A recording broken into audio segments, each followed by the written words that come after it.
10 episodes ago, I drove into New Carlisle, Indiana on State Road 2 and told you about a town of 2,200 people that woke up one morning next to 4,000 workers.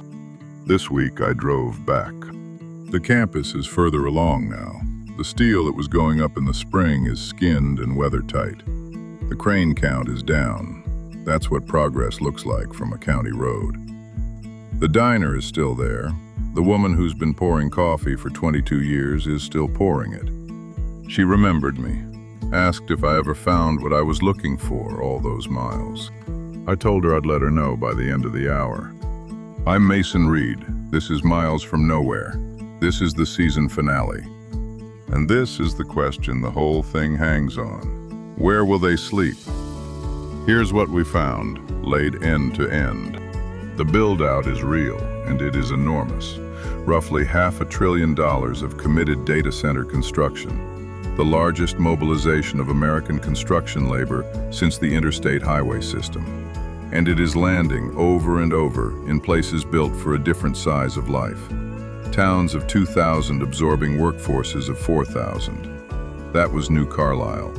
The workers who build it are governed by a number nobody puts in the schedule: 20 minutes.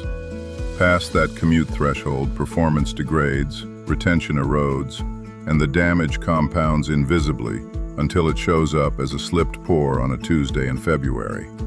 That was the 20-minute rule. The housing those workers need doesn't exist where the build-out is going. Not in the cornfields. Wisconsin showed us 3 campuses and a bed gap in the thousands. Not in the college towns either, where every room already answers to an academic calendar with 130 years of seniority. That was the big empty, and that was Oklahoma. The cost of the gap lands on the worker first, the man in room 114 doing Thursday night math on a per diem that stopped covering the market 2 years ago. Then it lands on the project, 23 days of slippage and a liquidated damages conversation nobody modeled at bid time.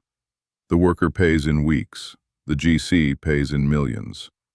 That was the per diem economy, and that was the nightmare. And behind all of it, the deepest number in the series. A generation of 22-year-olds doing the ironworkers' math with better information than I had, and increasingly deciding that traveling life isn't worth it. The build-out needs hundreds of thousands of them. They're leaving it. That's the problem, complete. Now here's the thing about it that should give you hope. None of it is new, and America has solved it before. When the railroads crossed a continent, they built section houses along the line, housing that moved with the work. When Hoover Dam went up in the Nevada desert, the government didn't tell 5,000 workers to find rooms in Las Vegas.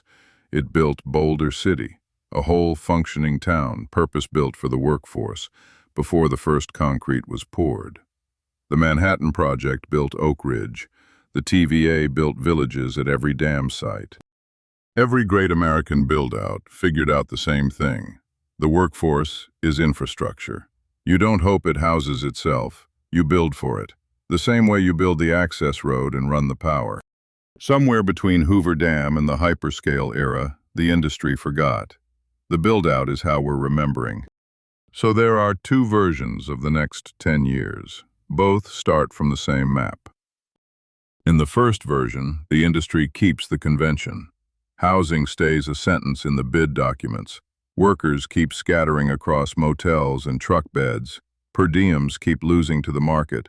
The 20-minute rule keeps collecting its tax. And every third project has its own quiet January. The build-out still gets built.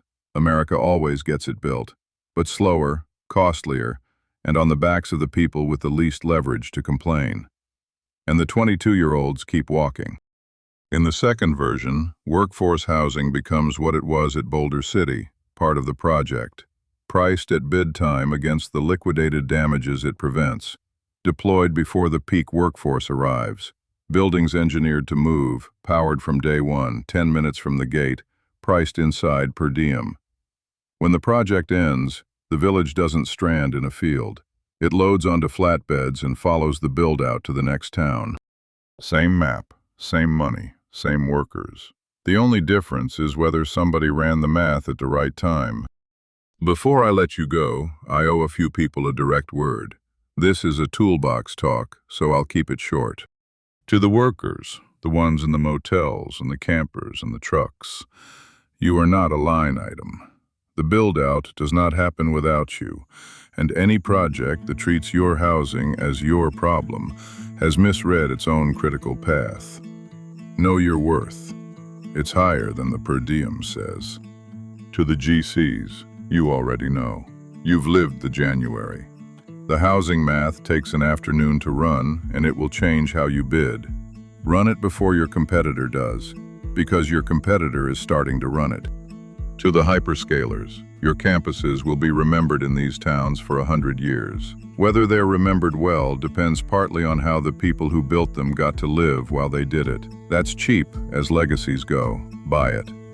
And to the towns, the new Carlisles and Beaver Dams and Stillwaters. You didn't ask for the build-out, but you don't have to just absorb it either. Ask the project the housing question before you sign the abatement. The good ones will have an answer.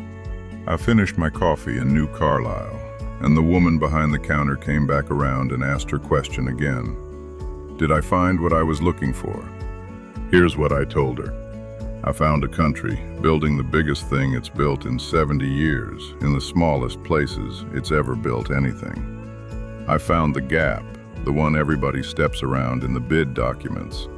And I found the fix, which turns out to be the oldest trick in American construction. Build for the builders.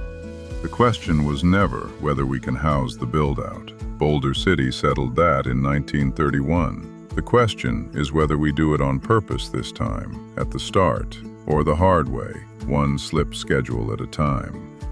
She topped off my cup and said that sounded about right. Then the lunch crowd started coming in, more Carhartt than flannel still, and she went back to work. So did I. There are 50-some sites on my map, and I've been to a handful.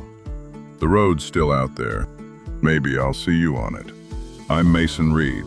This has been Season 1 of Miles from Nowhere, Stories from the American Buildout. Thanks for riding along. Miles from Nowhere is brought to you by Namche Infrastructure. Namche builds workforce villages for the American buildout. Modular, redeployable, powered from day one, 10 minutes from the gate. Build for the builders. That's the whole idea, and it always was. NamcheInfrastructure.com